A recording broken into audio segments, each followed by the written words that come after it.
Peace and blessings. Khalid here again with another lesson learned.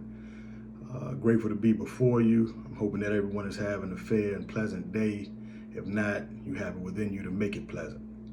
Before I go on, I ask that you hit that like button, hit that subscribe button, and share these videos with as many people as you can. And I definitely appreciate it. It's a part of the mission that I'm on to help and give what I can back to whoever's willing to listen.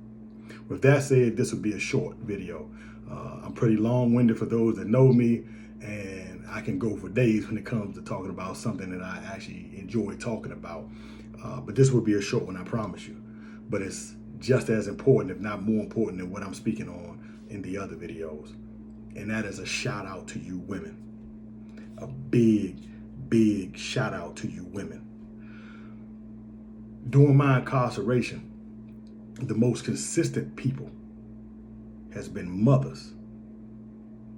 After that, girlfriends, wives, daughters, nieces, women. And this is no knock to the men that have written, those incarcerated. My father wrote me fairly consistently my whole 25 years. I have a cousin that wrote nonstop, for 25 years. I have brothers that wrote periodically on and off for my bit, male cousins that wrote on and off, nephew that wrote on and off. So I'm grateful for all of that, honestly and truly, and I hold it close to my heart. But this is a fact. You women ride with us so hard, so well, so often, and more often than not, it's not even deserved. It's your heart, it's your nature. It's what you do. It's what you do out here.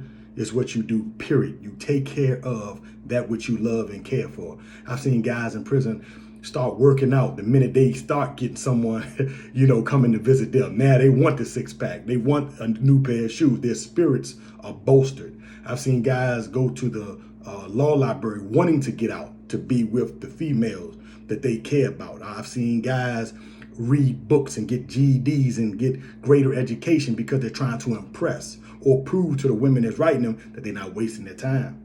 You women have power. I've seen guys who, when their lady friends leave, they're depressed. I've seen guys who, when they get visits from their mothers and their grandmothers, they're totally different people. In the pod, they're villains, they wild, they tough, and that's understandable because that's the type of environment prison breeds. But when they get into that visiting room, nice, sweet, polite, courteous.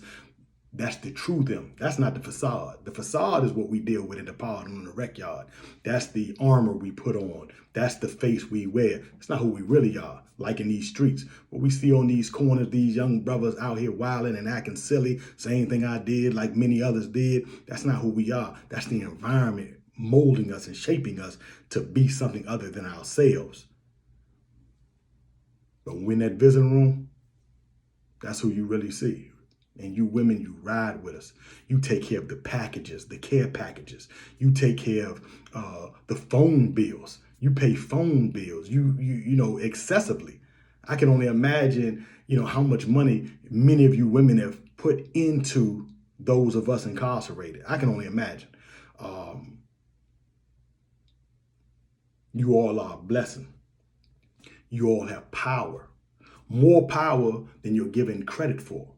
Your power is not in how you look. Your power is not in your body. It's not even in your beauty. It's in your nature. It's in your strength. It's in the fact that we know we need you. But until you understand your power, you'll be used, you'll be misused, you'll be abused and treated less than you should be. But that's a whole nother lesson. But I learned that lesson a long time ago. I had female friends that wrote. I had females that wanted to get to know me right. I had family members, cousins, my nieces that would make my day out the blue, just sending a birthday card and words, I've had, my mother's write. I've had my grandmother write, periodically. I've had aunts write. So I've had women, again, consistently on and off in my bit, and I was always grateful. I was never spiteful. I was never petty when they had to leave for whatever reason. Never. I had a sister who was a best friend to me, and we're still close, and she wrote my entire my entire 25 years. I want the best for those that I care for. And so I understand that there's people in your life for a season, a reason, or a lifetime. And I'm grateful for all of those who've written me, who took the time out to send me $1 or more, come to visit me, say a prayer for me. I'm grateful. You women are wonderful. You are magnificent. And, you know, many of us men, we're foolish. We don't appreciate you like we should. That is the sad reality of the world we living in. But hopefully we will grow. And even in us growing, we understand that you all aren't perfect. So hopefully you all will grow as well so we can continue to bolster one another. We can push one another forward. But for now, I just wanted to send a quick shout out to you women. And I thank you. And I know any guy that's listening to this that's honest with himself will appreciate the honesty. You women are great. And we thank you. And we're truly in your debt for all that you've done for us when we're down and out, whether in prison, in the jails, in the juvenile facilities, or we're out here. Even in the army, when guys are away, you're more loyal, you're more authentic, you're more generous, you're more dedicated than the majority of males. And that is the way life has been. And so we thank you all, and I ask you all to continue to take care of yourselves, and I appreciate you. Thank you.